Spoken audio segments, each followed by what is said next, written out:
Hey there, everybody. Welcome back to Sports on the Positive Tip, where we have conversations at the intersection of sports and faith. I'm joined by Kenny Squared. Kenny, I'm going to throw a question at you, and we'll talk a little bit more on the other side when we get into it. But as we talk about March Madness, what player or players come to mind for you? Um, I'll drop a few. Jimmer Fredette is one. Jimmer Fredette. Wow. Okay. Joakim Noah, Joakim Noah. Yeah. Great Knicks Florida team. legend. Yeah. Yeah. Yeah. Um, and of course JJ Redick, new podcaster with LeBron. JJ Redick. Wow. Are they doing a podcast together? Him and LeBron James? Yep. I did not know that. Everybody has a podcast. That's awesome. I'm going to throw the name out, Bill Walton, and I'll tell you why on the other side. But Carmelo, Anthony, Derrick Rose, I think also comes to mind. We got there's Kemba a bunch. Walker. Oh yes. Kemba Walker was a great college player. Okafor was a great college player for UConn. All right, we got a lot. You ready to get this going? Let's go. Let's go. This episode of Sports on the Positive Tip is brought to you by the Tavern Coffee House. Attention coffee lovers. Are you craving the perfect cup of coffee to start your day? Well, look no further than the Tavern Coffee House. It's located at 12302 Buckeye Road in Cleveland, Ohio. You can also check them out and order your coffee at thetaverncoffee.com. Hey there, everybody. This is Kenny and Kenny Squared. with the Sports on the Positive Tip podcast. March Madness is in full effect. Already some upsets yesterday. Cinderella, although one of the players, right, for Oakland said, we're not Cinderella. But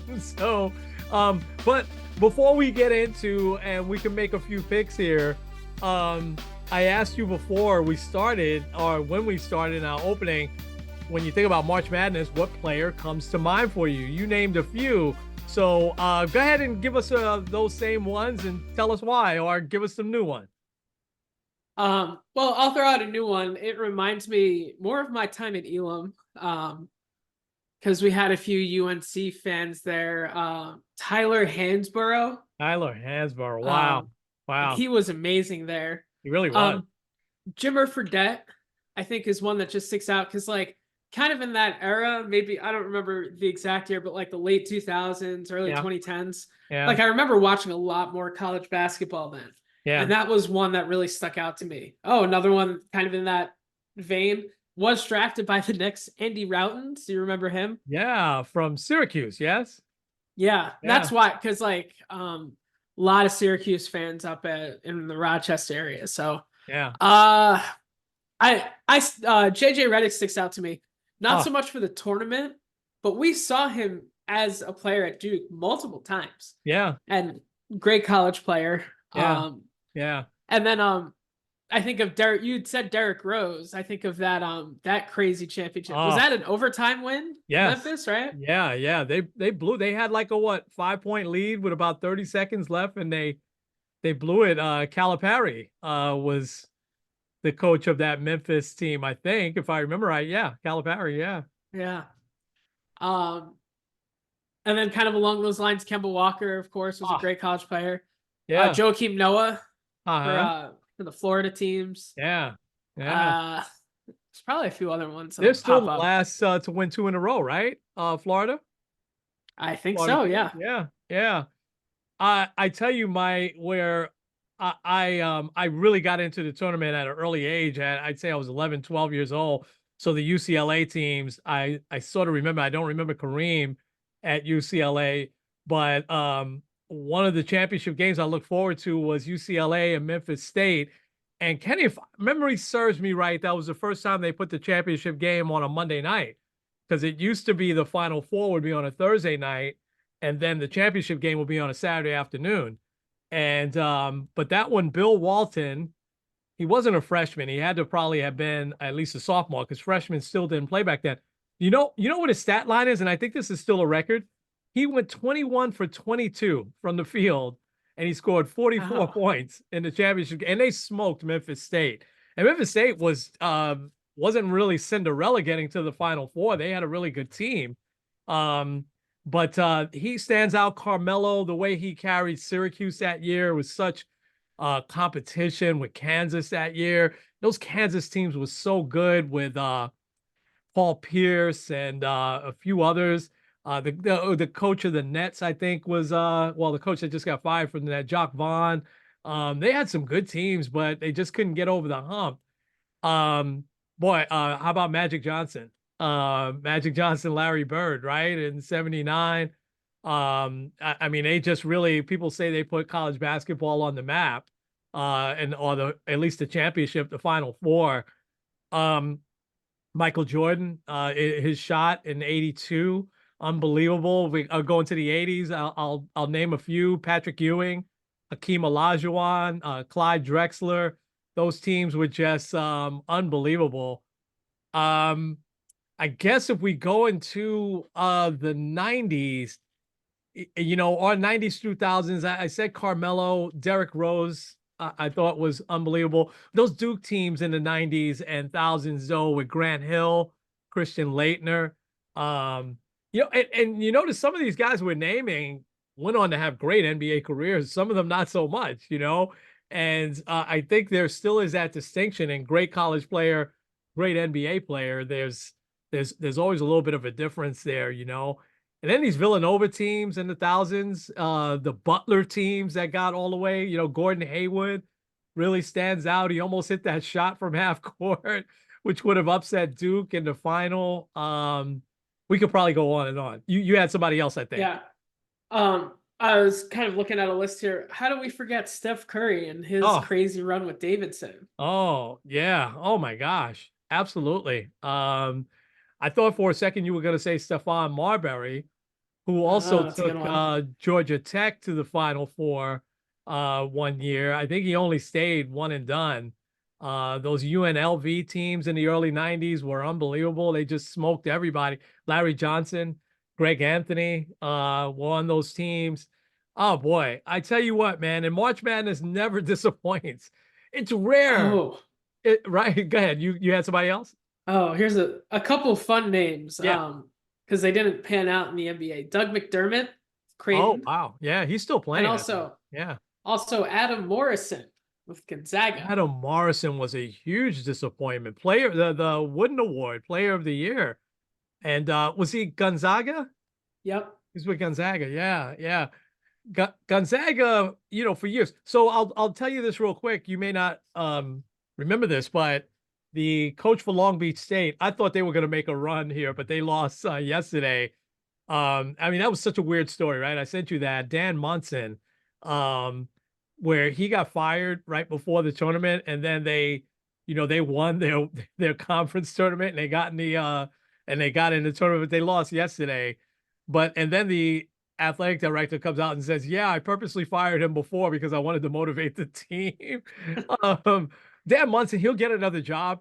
You know why? He was the coach of Gonzaga back like in the '80s before Mark Few, when they started to, because no one ever heard of Gonzaga. I think John Stockton went to Gonzaga, if I'm not mistaken, but nobody really had ever heard of them. And they all of a sudden, they were the first, I think, that I remember mid-major.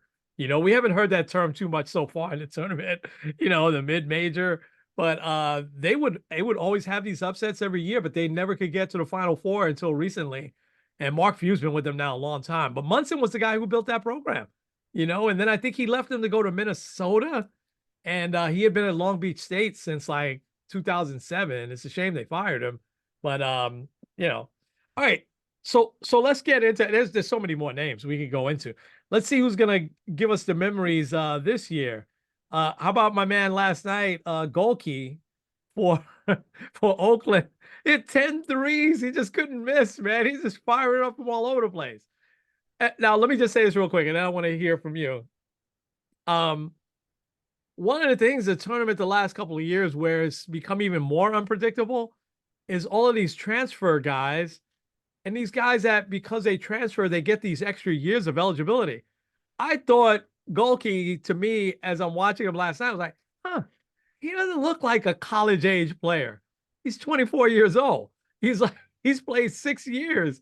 Not all there in Oakland. He's like transferred a few other places. And I'm like, man, there's guys that are 25, 26, 27 that are still playing, which I don't, there's something wrong about that. This transfer portal, they're gonna have to probably get a hold of a little bit better and tighten. I mean, they went the other way. I mean, they went to where the rules were really tight to just let's do anything. So somewhere in the middle, I think is best for the NCAA. So your thoughts on the tournament so far, and let's hear some picks. Yeah, well, I think that's obviously been a big upset. I mean, there was also the Oregon beating South Yeah. Carolina's 11, so that's always fun. Um, but definitely, I'm hoping that they can win another round. It's the first time they ever won a round of 64, which Hmm. is wild. Yeah. Um, but also, it is fun to have stories like that where it is like these mid-major type of guys. Dude's 24 years old, is an accounting degree. That dude's gonna go off and like have like the coolest story at his accounting firm. Yeah. Like, Because he's do not you an want to see NBA my guy. resume? Like, Yeah. I Yeah. can Yeah. let me show you a clip. So that's always a fun story. I love that. Yeah. I feel like one of the bigger storylines to follow overall is going to be Purdue Yeah. because of the absolute humiliation of losing to a 16 seed last year. And Yes. obviously they're one seed again. So um I'll just I don't know. I just kind of went picking. I'm a little chalky this year with Final Four, but I'll give it to you. Yeah. UConn, UNC, Marquette, Purdue. So no big Okay. upsets. Okay. Um, Okay.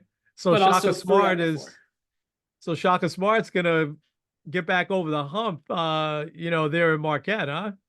Yeah.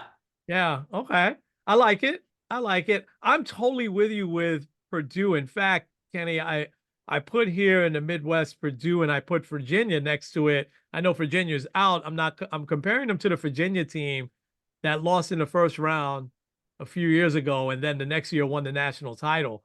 I think Purdue could do that this year. I mean, they're good. They've got a couple of other good players, but obviously Zach Edey is wow. I mean, he's probably going to be one of the few two-time National Players of the Year. The Wooden Award is the most prestigious one, and more than likely he's going to win it again. I mean, if they had went deep in the tournament last year, he wouldn't have come back. He would have went to the NBA because he could be playing in the NBA now. But I think this extra year, I think is going to really serve him well. Now in that bracket in the Midwest, so I just put who I think is going to win, and I put a sleeper who I think might either go far or get to the Final Four. So in that Midwest, I have Purdue taking it and getting to the Final Four, and then I have a sleeper as Oregon. And believe it or not, I put Oregon before last night. Before they won last night, because they've got one of the best players in the country too, who lit it up last night. In the East, I have UConn. I just think that their experience, their coach is so good. But I also think that either Auburn or Illinois could win that bracket. Now, does the name Terrence Gannon Jr. strike a bell with you for Illinois? We talked about him about 2 months ago. Oh gosh. Once you say it, I'm gonna be like, oh yeah. Yeah, well, he was the one who was accused of a sexual assault and Oh, okay. went Yeah. to the Illinois Supreme Court because Illinois kicked him off the team pending, and he said he should be allowed to still play while it's pending because, um, no charges have totally been filed against him just yet. So they've rolled the dice here, and when I looked at his numbers and I listened to guys like Jay Billis and a few others, he's like the second best player in the nation, which we knew he was good. But Illinois, I thought took a stand and said, no, we're getting him off, but he got a court order to put him back on. So I thought that, and you and I thought the same thing. That might be a precedent coming up for other teams as you go forward because that Supreme Court put him back on. So I think one of those two teams could make a run at UConn. They're not really sleepers because I think they're like a 3 and 4 seed, both of them. In the South, again, I'm with you, Chalk, man. I think Houston is just too good, and they've got all this experience. But I tell you what, and again, I wrote this down before they won last night, but they won the ACC tournament, and that's North Carolina State. Now, the unfortunate part is that they're playing Oakland in this next round, so one of them is going to get to the Sweet 16. But NC State is my sleeper in that bracket. And I had jotted down Long Beach State and they lost already. So um, in the West, I have Arizona, who I think is the number 2 seed, but I think the sleeper is Dayton. They I think also already won. Did they win yesterday? I think they won. Yeah, they won. But they also have a couple of NBA ready players on that team, which is kind of surprising. And it's been a long time since Dayton, did anything in the tournament, although they always play the first 4 in Dayton, um so anyway, it's going to be fun. This is a ride for the next couple of weeks. Amazing. Again, first one though, I don't think we talked about it a little bit. I don't think we talked about Greg Gumbel not being on this year because he's dealing with either a medical issue that he has or a family member. They won't clarify. But Greg Gumbel's up in his 70s now. He's been doing it for 32 years, which is amazing. But I don't think they miss a beat. I'm sure they miss Greg Gumbel, but they won't miss a beat with Ernie Johnson doing most of most of the hosting. And then of course Jim Nantz, which that seems kind of weird. Although if you've heard Iron Eagle and Rafferty and Grant Hill, they sound great. I mean, because Iron Eagle is kind of funny. He doesn't take himself seriously, and he has these little expressions and everything. So he's kind of that next wave of broadcasters. Although he's got to be up there, and it's probably at least in his 50s now. We kind of knew him as a young guy on WFAN here. But so far it's been exciting. Kentucky. I mean, I can't figure Kentucky out. They retooled and they have all of these top McDonald's All-American players on their team again, and yet they couldn't hold off Oakland. Yeah, it's so weird because was it the last time that they won the championship, the Anthony Davis year, right? Probably, yeah. It's been a while, maybe 2017, maybe somewhere around there. Well, probably even before that. Yeah. Well, and also they were in that team, they either were really close to didn't they just lose a really late season game? Yeah. I think they only lost one regular season game or something like that. Yeah. But they were dominant, but it seems like they haven't gotten back to that point at all. Yeah. Now they've lost 3 of their last 4 tournament games. Yeah. Which is hard to do, especially when you're a top school like Kentucky is. Yeah, I mean, and they've got some you could tell 3 or 4 of those guys are NBA players that they have on the team now. I was surprised there's something missing, and you often wonder. I don't think people forget to coach, on how to do things, but has something passed Calipari by? Calipari's not that old. He's still very vibrant and everything, but he's been coaching a long time now. We talked about Memphis, and he's been there at Kentucky now a long time. Didn't do well in the NBA, Calipari, but I don't know. It was just really surprising to see that. So, all right. So we've got our final 4 picks. We have it on tape, and so we'll see what happens. This is going to be a fun ride over these next few weeks. Yeah. What do you want to turn to? You want to turn to this gambling thing with Otani? We could tie in getting up at, both of us, I think, are up early anyway. It was so much fun, I have to tell you, to watch those 2 games. I didn't watch all of both of them, but good chunks of the Padres and Dodgers out there in Korea. And I teased you, I said, could they show these dancing girls and guys just a little bit more? After every swing, they're moving the camera. But I get it. They were trying to show the atmosphere there in Korea. But then this whole thing comes out with Shohei's interpreter. And Kenny, there is something wrong in this whole story. And I think the overarching thing is gambling. So why don't you take it away and give us your thoughts? Yeah, real quick, 2012 is when Kentucky last won the title. 2012, wow. So we talked about, was it last week or the week before, we talked about the undefeated team in the regular season and blitzed everybody in the tournament, and then they couldn't get past Wisconsin in the Final Four. And that was the Karl Anthony Towns and Devin Booker, team. I mean, they had a stacked team then. So 2012, that's a long time. Wow. Okay.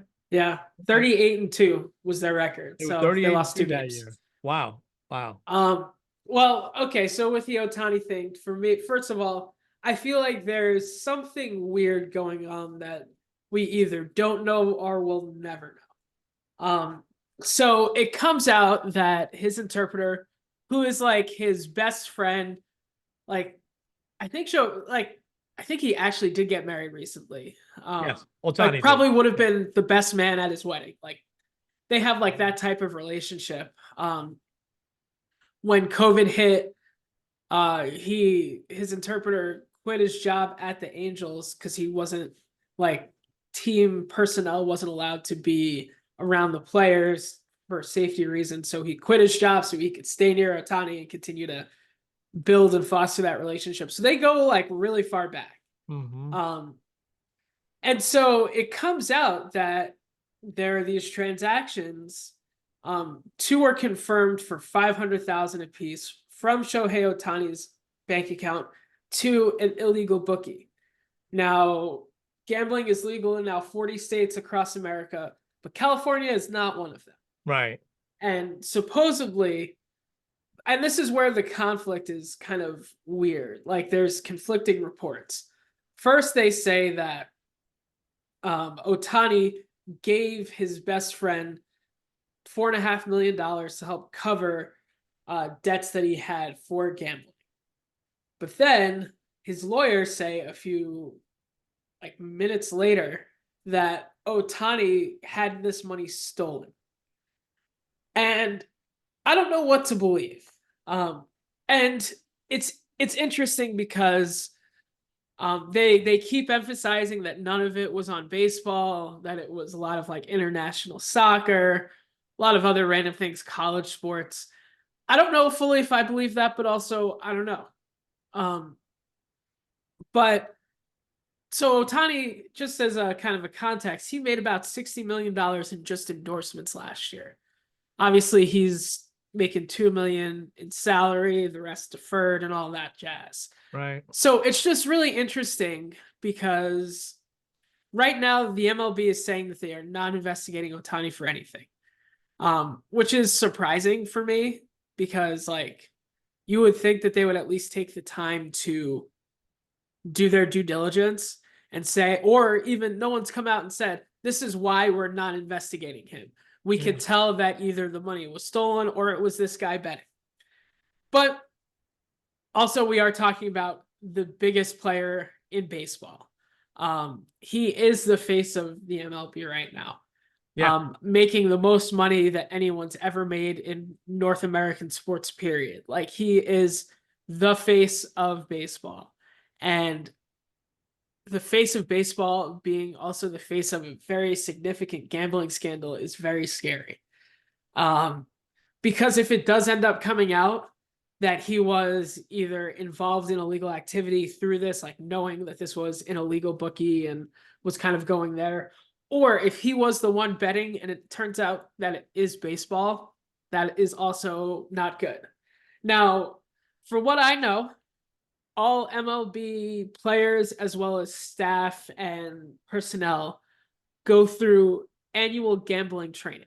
Mm-hmm. They go through like this thing where they have to tell, like, I believe their policy, I could have this wrong, is that you're not supposed to gamble on anything. Right. Not just baseball, but just Oh, like really? I gambling. didn't know that. I Okay. could have that wrong. I'll have to get Okay. that verified. But Okay. I thought that that might be the policy, even if, regardless, baseball, period, you cannot bet on baseball. And if Otani has any sniff of that, it's not good. Um, Not only just for the Dodgers, but it's just not good, period. Like it's going to be a bad look for baseball. But the bigger issue at hand is how big gambling got over the Yeah. last few years. Yeah. So I sent these stats to you, and I'm just going to read them out here. Yes. Last year alone, Americans bet $119 billion in sports. That's insane. Crazy. In Ohio alone, which I believe Ohio they said was the fourth highest state in terms of gambling revenue, Ohioans spent $936 million on sports betting, and it became legal this year. It became legal at the beginning of January 2023. Pete Rose made the first bet, which is still That's hilariously so ironic. weird. Yeah. Um, but gambling is becoming such a big thing. And first of all, like I think it's like from a biblical perspective, to me, it's just not being wise with your money. I mean, we see it every year with college basketball. You never know who's going to win. Even when you think you know who's going to win, you don't. Like, you just never do. I mean, how many people would have predicted the Texas Rangers and the Arizona Diamondbacks would be in the World Series? Yeah. Nobody. Nobody. So I think it's just a huge risk, and like it's not the wisest place to put your money. Yeah. And but also all of these major sports. I mean, how many times do you hear sponsored by DraftKings, sponsored by Caesar Sports Entertainment, sponsored by FanDuel? All the Like time. Yeah. all of these industries, I think it was DraftKings. They're the highest, and I believe they're worth like $20 billion or It's something like amazing. that. Yeah. It's amazing. And so number one, I think it's important that in general, like if you're gambling, please do it safely, please do it responsibly. I feel like that kind of conflicts each other. It's kind of a little bit of an oxymoron, but still, like, don't make it a compulsive thing. But also, kind of like what you had sent me with the article with the Cavs head coach JB Bickerstaff. Yeah, I want to get into that Like, story. Yeah, absolutely. don't let it consume your life. Now, last things on Otani here. Either one of two things is the case. Otani's covering for his guy that has a significant gambling problem, which if you know someone has a big gambling problem like that, don't enable them. Even if you have the money to help them, all you're doing is perpetuating it. Secondly, if he didn't know and he got that money stolen, that is probably one of the bigger senses of theft that I've ever seen in my life. Yeah. Like, yeah. I know for Otani, for a guy that's going to be getting $700 million over the next couple decades, $4.5 million is still kind of nothing. But if your best friend stole that much money from you, Yeah. he's not your best friend. No. And also, how do you not notice that? But I mean, it's 2024. You get alerts on everything, right? You set up an alert on your phone, right? If there's something taken out of your account. I got a question for you, and then just to put this in perspective, and I do want to get into the JB Bickerstaff story. If what you said is accurate, with baseball players can't bet on anything, then that makes a little more sense for me, because what didn't make sense for me, and I don't think for anybody in this whole story, and you know that if there's a story here, there's going to be some reporter that's going to find it. But when the whole thing was bizarre, how all of a sudden there's a press conference and ESPN is talking to the interpreter, and he says all this, and then I mean, I thought it painted Otani in a good light in this terms, right? He says that Shohei forgave him and said that he would cover this 4.5 million, right? Said that he would cover that for him, but I'm forgiving you, but don't do it again. Go get counseling, go get help, which I think a lot of people would say, okay, that's not bad, Go ahead. okay. I just looked it up. Yeah. So players are not allowed, they're allowed to place legal bets. So if you're Okay. doing like fantasy stuff, so long as it's not on baseball. not on baseball. Not on baseball. However, regardless of who it is, you are not allowed to bet on like using like an illegal bookie. Yeah. So yeah. Well, so now I'm even more confused, because then because at that point now, okay, I'm taking the story as it is. It's odd. It's weird. And then you've got these two $500,000 wire transfers, which anybody could see. But then all of a sudden it's 4.5 million. Okay, Otani's like, you know what? I forgive you. It's okay. Here's the money. I mean, he seems like a nice guy, right? And so that didn't seem implausible to me. But what seemed implausible to me was then not even 15 minutes later, these lawyers come out, Otani's lawyers, and say none of that is true. Yeah, the only thing that's true is that he's been the victim of a massive theft, and then the Dodgers fire him, and so that makes it kind of weird, because why would he just make that up, right? Like, why would he make it up that Otani's going to give me the money to cover and he forgives me, and you set it up perfectly, Kenny. They're friends. They're more than just the interpreter. It's more than just that employee employer relationship. Technically, he works for the Dodgers, um, but they've become very close friends over the years, and that makes me think, and I'm sure that's making reporters think that have access. What the heck is going on here? And I guess my statement is that I can't imagine. Like, it was really hard. As much as I didn't like Pete Rose as a player, right? And I had my reasons only because he used to just kill the Mets all the time and he was so cocky. Um, Living through that time where he gets banished from baseball and he's not in the Hall of Fame, because even though I didn't care for Pete Rose as a player, I know that he's, if not the best, he's one of the best top three at least hitters ever in baseball history. And because baseball holds that as sacred ground, man, you cannot cross this line. And I started to think, imagine if this becomes we haven't seen, none of us lived through Babe Ruth, we haven't seen a player like this. And he's become, like you said, the face of baseball. I mean, nobody cares about the money. You didn't hear anybody say, "Oh, he's way overpaid," because this guy is very, very special. There seems to be something special about him. If he's involved in this, and baseball has to take a step and say, "We're going to kick you out." I mean, I can't imagine that happening. But also, Kenny, I just cannot imagine that he sat there and he made this whole story up that Otani forgives him and is giving him and he's very specific on the number, $4.5 million. I, I just, there's something way off in this, but I'm glad you gave those numbers because gambling is crazy. So then we have the JV Bickerstaff story, which doesn't get a lot of play, which shocked me that you hadn't heard about it there in Cleveland. And nationally, it was kind of a little blip. But I would think if a darn good coach in the NBA, and he's a pedigree because his dad was a good coach in the NBA, Bernie Bickerstaff, that I remember, right? Um, he's come out and said that he's gotten threats from people. And he also said in that article that players hear it too. That if the point spread is 10 and a player hits a shot to, in the last few seconds, they bring it down to 8 points and spread's not covered, or if I'm saying it right, that they hear it from the crowd, but they also, get also threats from really shady characters. And to me, that's an NBA coach.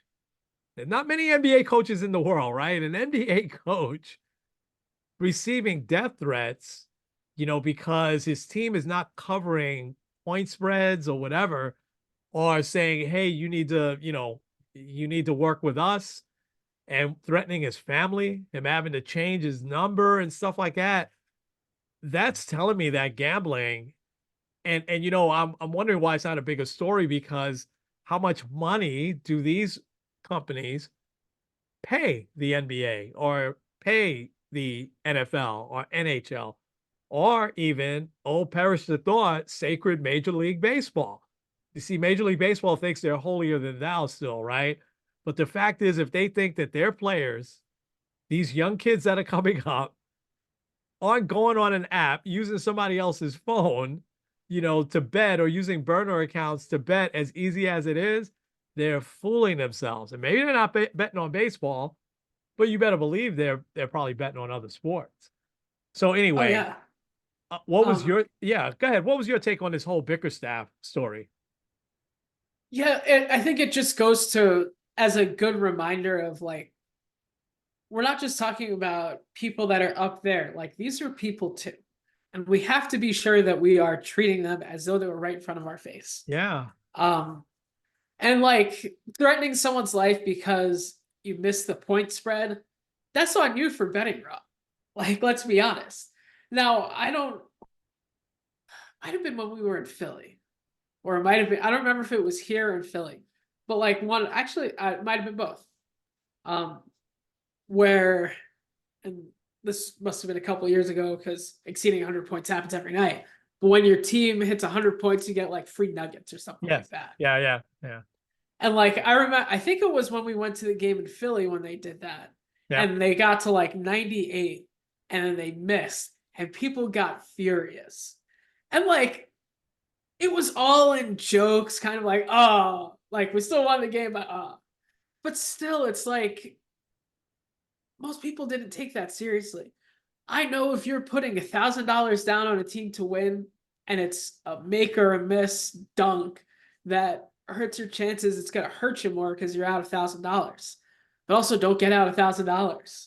I, Like I mean, that's what it comes down don't to. bet the $1,000. You're right. I, you know, I just want to see more, a little bit more attention, around this because it, listen, I told you, I think I watched the documentary, and this didn't happen that long ago, Arizona State. You know, you have some of these kids that, and it's a little bit better now in college because they're able to get some money now, right? The better players are making a lot of money. Like, I was shocked to read that Caitlin Clark going into the WNBA is probably going to make less money than she did this year, um, but you have somebody that meets them outside the arena and says, "Listen, I'll give you 25 grand, if you hit this point spread, right?" And there's one player for Arizona State. He was a point guard. He was controlling everything, and he did. And he admits it all these years later. It's not that many years later. This happened in the either late 90s or early thousands. But he said, to me, 25 grand, that's I grew up extremely poor. That's a lot of money for me. I couldn't say no. Um, but Bickerstaff getting these calls and stuff like that, that's crazy. And it's not just disgruntled fans, these are also bookies that are calling and threatening him, he said, and maybe he's the only one that's kind of brave enough to speak up about it because it's hard for me to believe that he's the only coach that they've called, right? I mean, come on, this is a big problem. So, we'll definitely talk more about it. Hey, let's do a little bit of One baseball. Oh, go ahead. Yeah, one last thing, I was just kind absolutely. of looking at different feeds.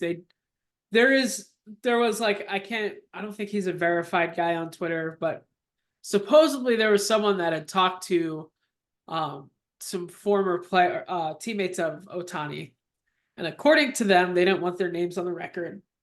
Obvious with that he never really followed other sports that closely anyway.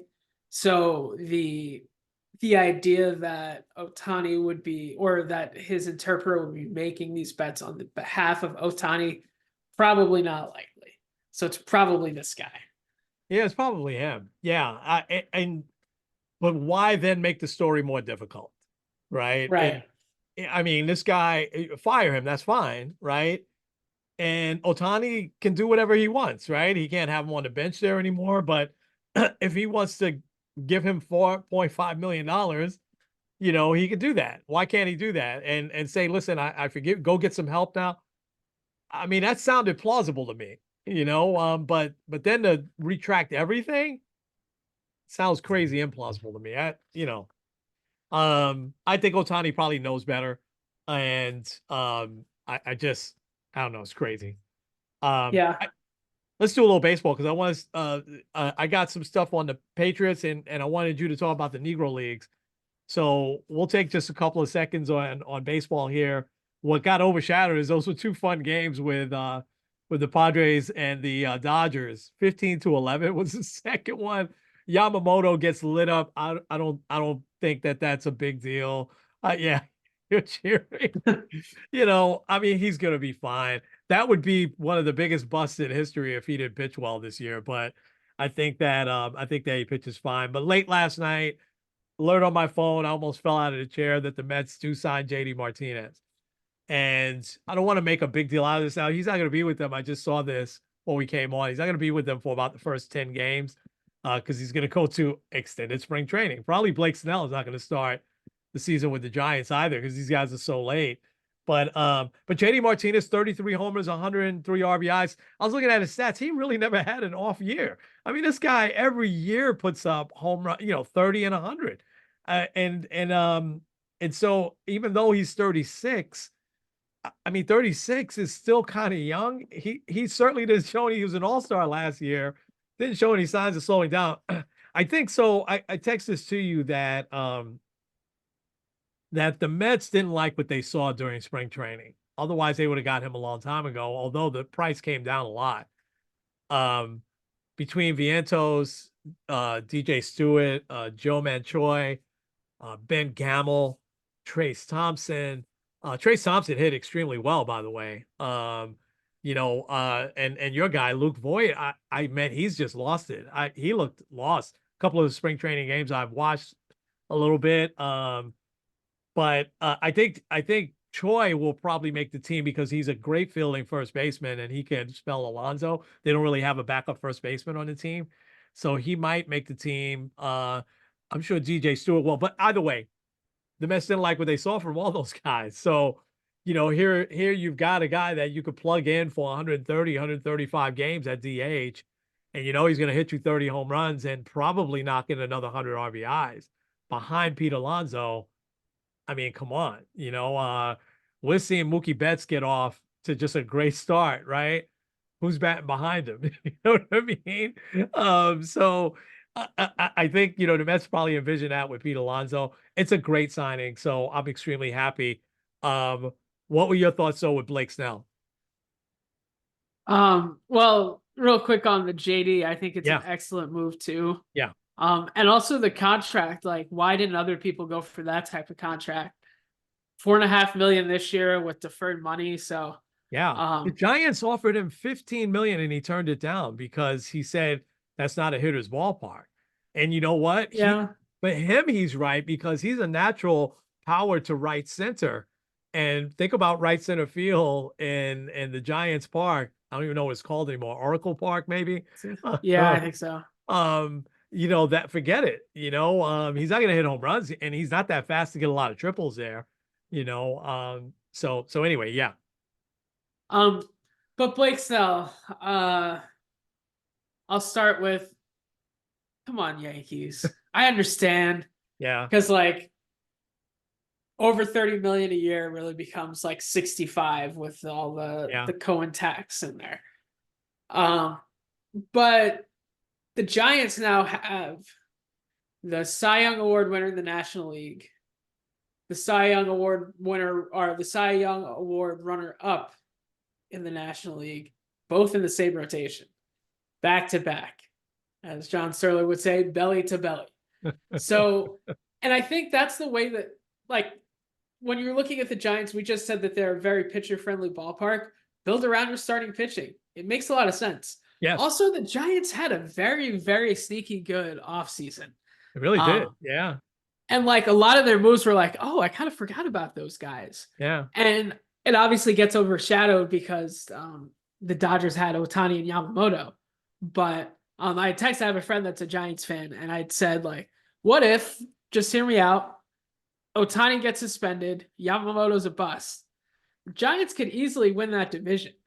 Yeah. Now, I don't think either of those are actually going to happen, but it is just kind of interesting to think about. But I think the Giants have really, especially like the National League, is still kind of like, you have the Dodgers, you have the Braves, the Mets are kind of there, the Phillies are kind of there, but like there's still a couple of really wide open spots that they can go with. The Diamondbacks too are kind of in Yeah. there. I mean, they won the pennant last year, but Yeah.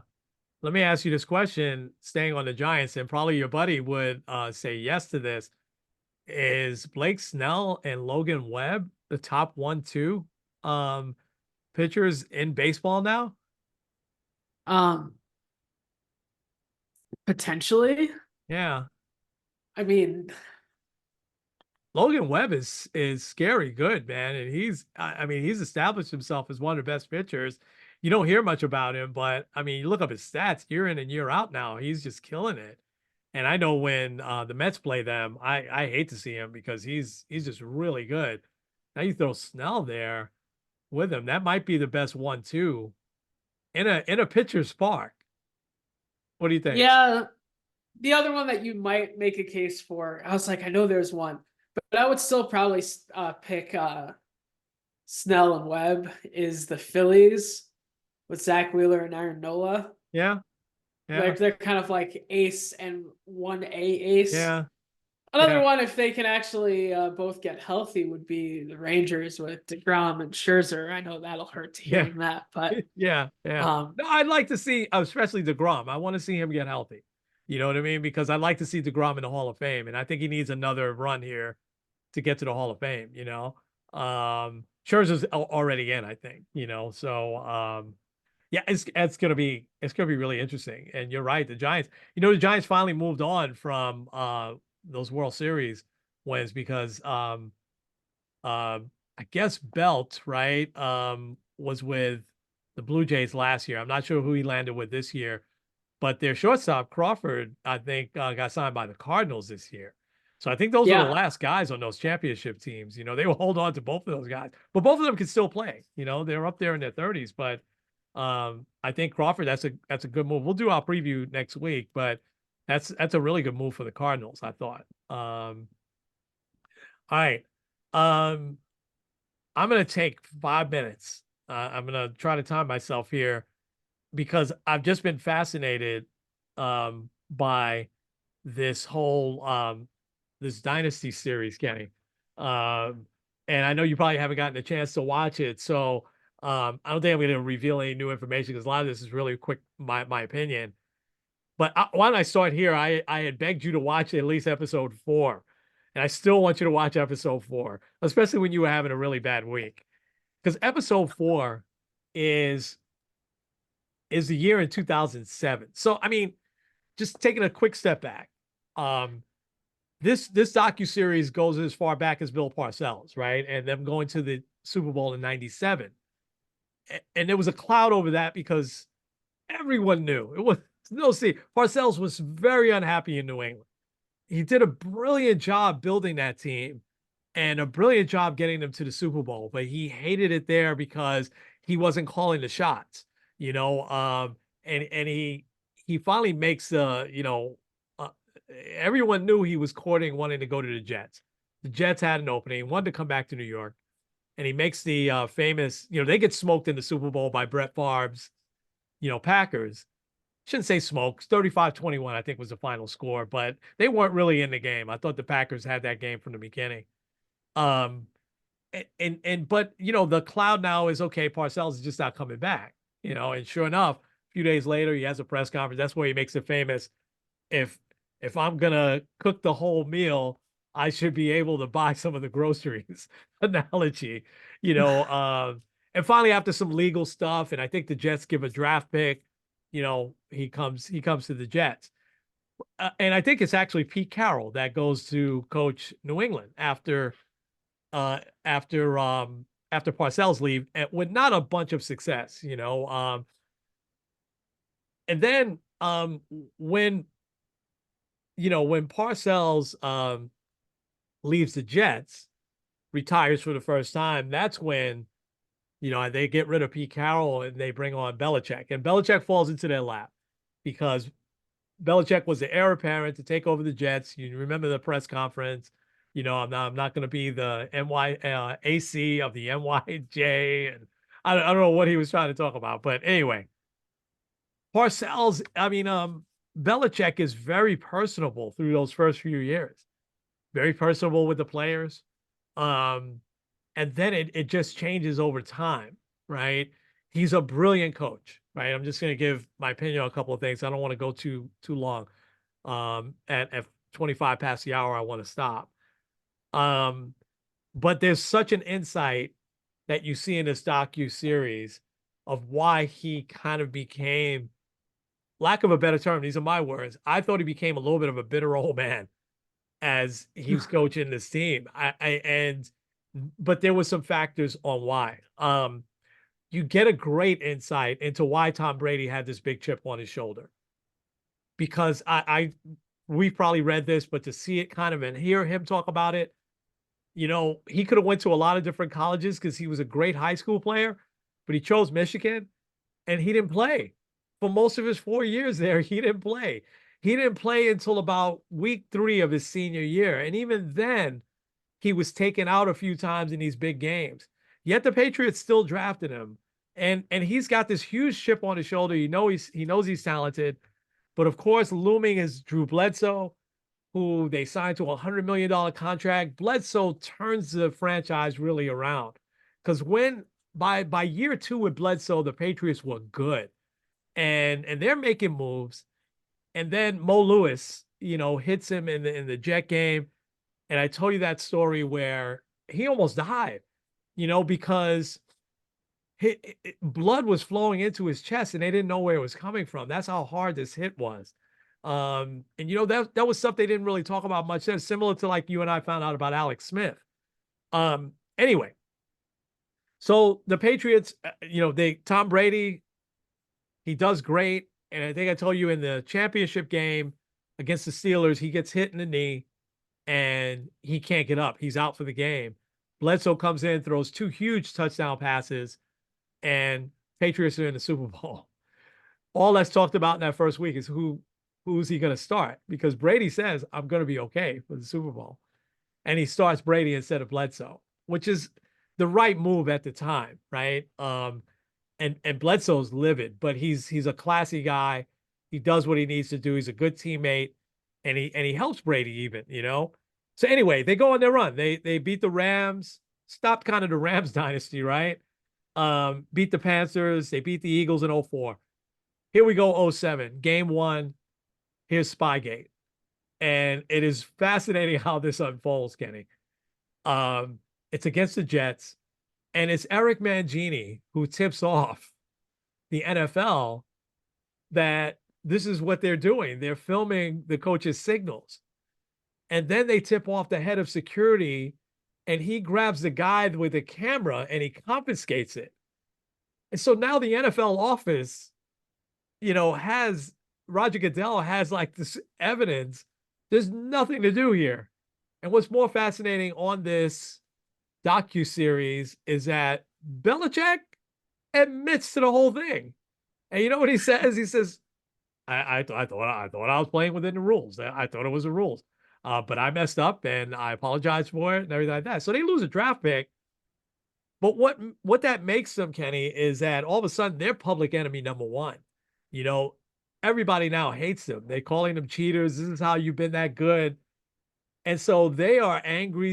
They bond together and they just tear the rest of the league up. And you remember this regular season, they were beating everybody by 2-3 touchdowns. There weren't really any close games. Before you know it, they're 16-0. They beat the Giants in the last regular season game. I think it was a Saturday night. That was a close game. It was a close game. Yeah, and 38-35 they won. And Randy Moss is now on the team. And I'm going to stop here in a few, and I'll pick this up next week, not next year. I'll pick this up next week. But where I thought that you would really enjoy this is that they really didn't take the Giants that seriously. They thought that they were going to be that next undefeated team. They were sure of it. They were confident. They were angry at everybody else because of this whole Spygate thing. They know they're going to lose a draft. They know that, Goodell is going to come down hard on them. But now it's okay. The Giants are in our way. And then the catch happens, the helmet catch. And the way they show how the Patriots were on the sidelines after Tyree made that catch is just unbelievable. If I tell you that they still to this day, I mean, you'll see a lot of players interviewed, especially Randy Moss. He's like, I still to this day don't believe we lost to the Giants. It took this just big chip on their shoulder. And because it's us against the world, and now we're just going to beat up on everybody. And, the Giants are just a little thing in our way to get this next championship. And it is amazing what Eli does. It is amazing that the Giants that week talk no trash. Michael Strahan's still on that team, right? So you had some good trash talkers, Tiki Barber. They said nothing. The Giants were like just all business. I mean, Tom Coughlin did a brilliant job, in stopping the Patriots high fly. The Patriots were scoring 35, 38 points a game.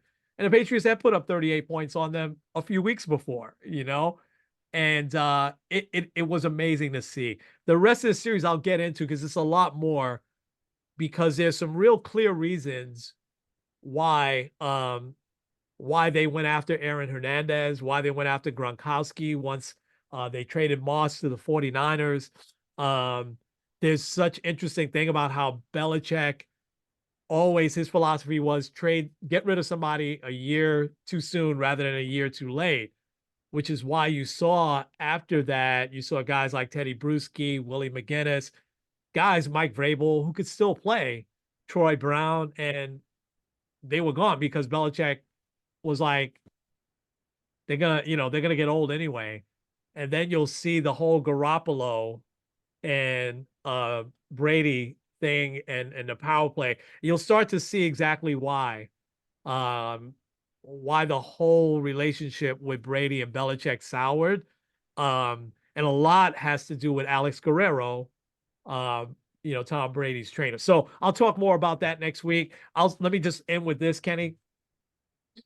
Bill Belichick is the best coach of all time, but he's a jerk. He really is. Now, there's a couple of things that he was dead on about, but the way he treated his players and the way he treated that thing, except there's one player he never treated badly. You want to guess who that player is? It's not Tom Brady. Aaron Hernandez. And that to me is fascinating when I tell you a little bit more about what happened next week. So stay tuned. We'll talk more about it next week. So I want to hear more about the Negro Leagues. Wow, that's a cliffhanger right there. Yeah. Yeah. Well, all right. So bad job on me. Maybe I'll try to remember to wear it next week. So for my birthday, I showed you a picture. Shelby got me a Negro Leagues shirt. Yeah. She got it from the Negro Leagues Museum in Kansas City. Wow. Excellent. It's great. If it was close, I'd run and get it, but not a big deal. So I read this book a few weeks ago. We were at the library. I had seen it, and it kind of chronicled the story of the Negro Leagues here in Cleveland and how originally, like, a lot of like the local newspapers were really advocating for integration as opposed to just having a separate league. And it was just really fascinating to kind of see some of the just like the progression of the Negro League. So it was established in 1920 because Black players weren't allowed in Major League Baseball. Like, we all know that part. But one of the biggest issues that continued to perpetuate. So the president of the first president of the Negro Leagues was like a strong leader. He really wanted to see like Black players do well and succeed and make a good income, which still, even back then, Black players that played in the Negro Leagues made better salaries, even through the Depression and all, than outside of baseball. So it was considered a pretty prestigious position to like be a player in the Negro Leagues. However, I don't know if he had died or stepped down in 1928. And really after that, like, the Negro Leagues kind of took a really big downturn as far as management goes. Uh-huh. A lot of so Cleveland first got their first Negro League team around that time, and they had a different team every year for about 10 years. It wasn't until 1942 that they got the Cleveland Buckeyes, who they had for about 7 years. And so, like, one of the bigger downturns, not just the fact that all of the best Black players didn't just play in the Negro Leagues, because obviously, like, your Jackie Robinson, Satchel Paige, Larry Doby, guys like that. Obviously, like, if you can play in the Major Leagues, you're going to play in the Major Leagues. Yeah. But it was very poorly managed. Because, like, they never had set ballparks. So they would have to, like, figure out when specific teams were out of town and schedule games then. Yeah. Which would be fine unless it rained. Because then, like, if you have a rain out, then you have to reschedule it, but you can't just schedule it at the same time. So it was really hard to do that. One of the reasons, because we've heard before, Josh Gibson, which I'll get more into his story, which is really, really fascinating. We've heard people say that he's hit over 800 home runs. There's only record of him hitting about 130. Wow. Part of that also is because not just like with management and having different owners, they were not good at keeping statistics. which meant it was really hard to follow like the best players Yeah. that were in the Yeah. Negro Leagues. So I want to look kind of real quick at the Buckeyes, which is a really cool story, and then also Josh Gibson. So with the Buckeyes, they started in 1942 in Cleveland. They would play kind of on the off times of the Indians. There was also a second ballpark because they had just built through like municipal funding a ballpark right on Lake Erie. I think it might be where the Brown Stadium is now, but I could be wrong. Um, so anyway, so they tried to do their thing. They did pretty well. They were the first team. They were, I think they would be the 10th team in Cleveland. And the fact that they made it to a season 2 was great. So then they really started to build up players and things started to look really good. 1945, they go on a crazy run. And also, once again, not great management. They didn't know that they were like the leader in the standings until like I the didn't know they were second in to first last place. game. Yeah. So, right at the end, they knew that they were going to be playing in the World Series. So they played the World Series against the Homestead Grays. Yes. A very prominent Negro League team. Josh Gibson played there. I think Satchel Paige played there for a little bit as well. And it was considered like your typical David and Goliath story. Homestead Grays have won multiple World Series championships. They were the team. And kind of like you were talking about the Patriots, like they kind of overlooked the Buckeyes and thought, okay, we're going to win. And then the Buckeyes won the first 2 games. And then from there, they were just kind of demoralized. The Buckeyes won in 5. And people say that that's one of the greatest upsets in Cleveland sports history. Wow. I don't know if that's still the case because you still have 2016, but I think it's still a really cool, interesting case. But then what happens next year is so fascinating. So 1946, it's right before integration really starts to take off. Right. 3 players are playing in a Latin American league. And so the Negro Leagues had set a new policy a couple years ago that if you played in a Latin American league, you were banned from the Negro League for 3 years. So a lot of times players that would go there would want to stay there because in Mexico, Latin America, they weren't experiencing the same type of discrimination that they were in America. Right. So if you went there, you got banned for 3 years. So 3 players went there and they got a 3-year ban. They tried the entire year to try to get it back. And then the team, like I think one of the 3 finally made it back, but the other 2 never did. The team was bad and below 500 and everything kind of went downhill. And then integration happens. So Jackie Robinson, and then a couple of weeks later, Larry Doby with the Indians. The Indians owner at the time, he was a brand new owner, so he was trying to make a name for himself. He originally wanted Josh Gibson to be the first Black player to play for the Indians. However, in that offseason, Josh Gibson dies of a brain aneurysm. So I didn't realize that. One of the big reasons why he never got to the major leagues was because he died at such a young age. He apparently had a lot of health problems, a lot of like blurred vision, things like that. So it was heavy something drinker like, too, right? like he lived a pretty hard life in that way. Yeah. Satchel Paige too, which is part of the reason why Satchel Paige wasn't in the Jackie Robinson place. Right. Yeah. So, and then that's why the Indians owner, I believe it's Bill Beck. I could have that wrong. Yeah. So I went with Larry Doby because he was a younger guy, very much like Jackie Robinson as far as his character goes, a guy that's not going to take anything from anyone and it's just going to keep doing her job. And then, of course, Satchel Paige then joins later on. I believe it's the next season. And Doby and Paige are a big reason why the Indians win the World Series in 1948.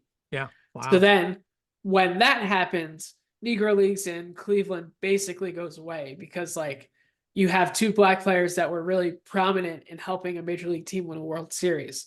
So really kind of after that, 1949 was the last year of the Buckeyes. They ended up moving somewhere down south because the Negro Leagues, after integration happened up north, they figured they would try to go south because segregation was still kind of prominent. but it really never was able to take off. And like a few years later, you saw like the full demise of it.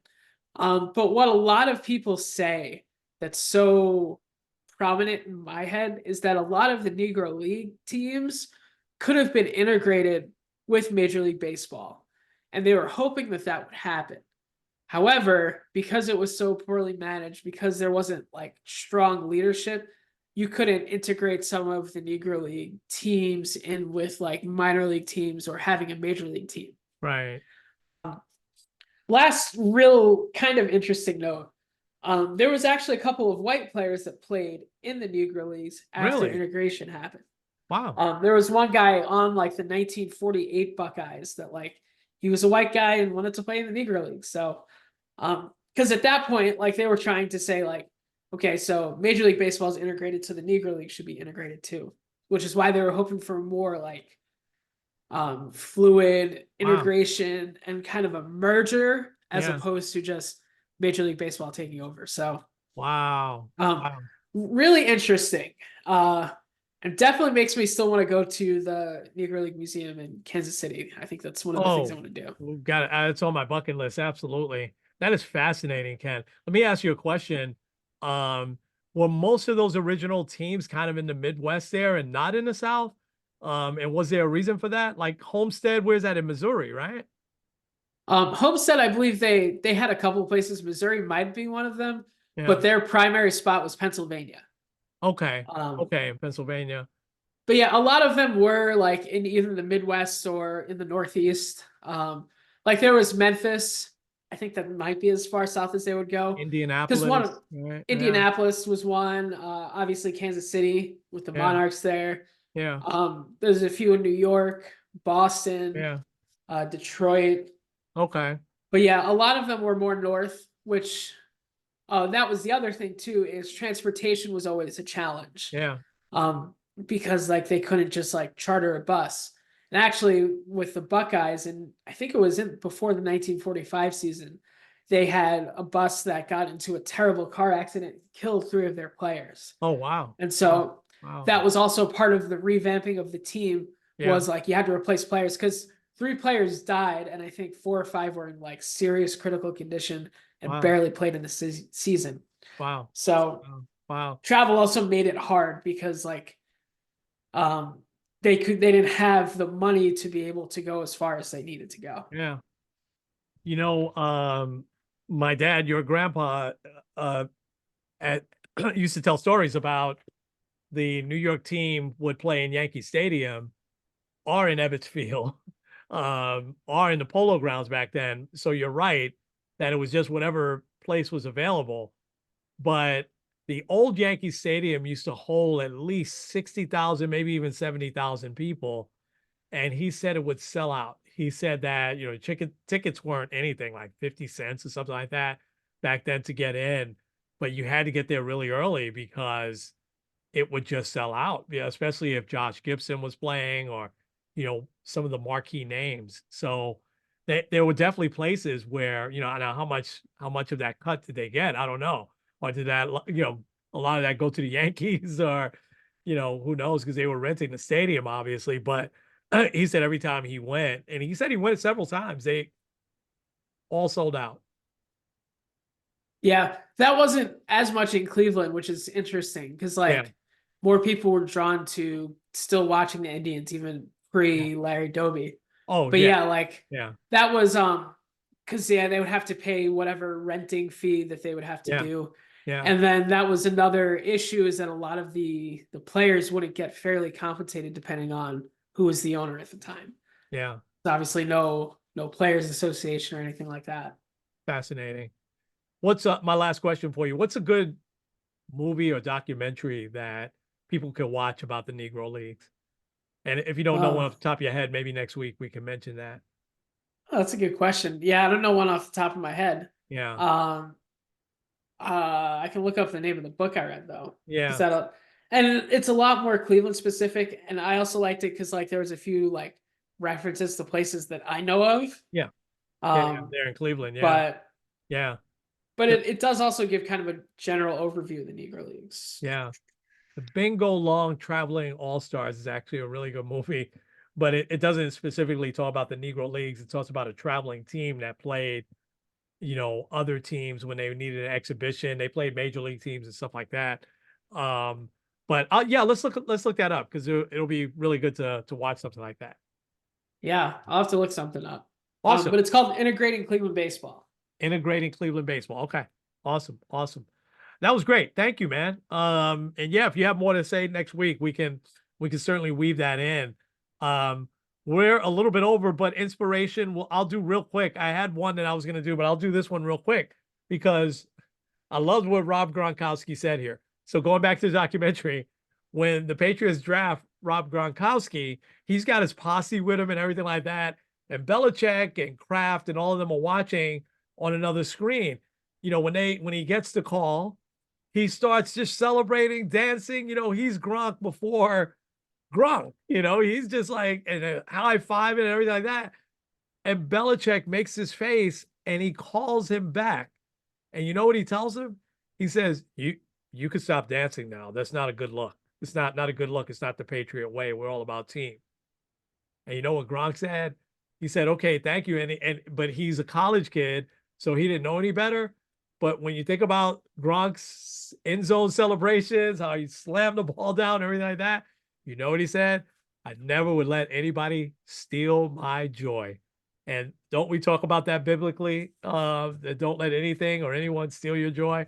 So I love that. And Gronk didn't let because Belichick could be a joy stealer. I'll put it that way. But anyway, I'll use that as inspiration since it's quick. But it was great.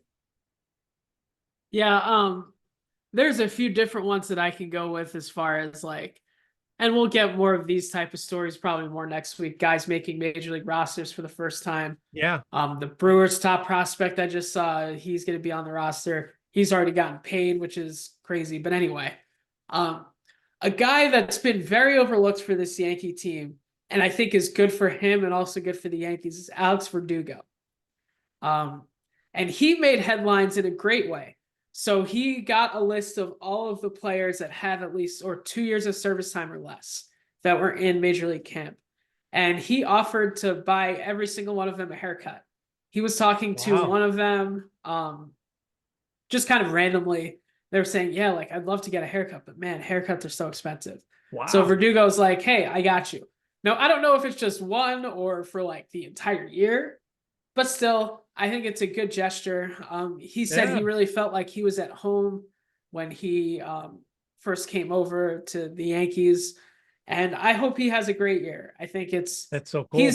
I hope he follows the line of like the Wade Boggs, Johnny Damon, Roger Clemens too, like the good Red Sox that also become legendary Yankees. So Kobe Ellsbury. No. Oh, well, we don't talk about him. Ellsbury is underrated. He was a very good player for a while. If he hadn't gotten hurt, I thought, I love that story with Verdugo. That's great. Awesome. All right.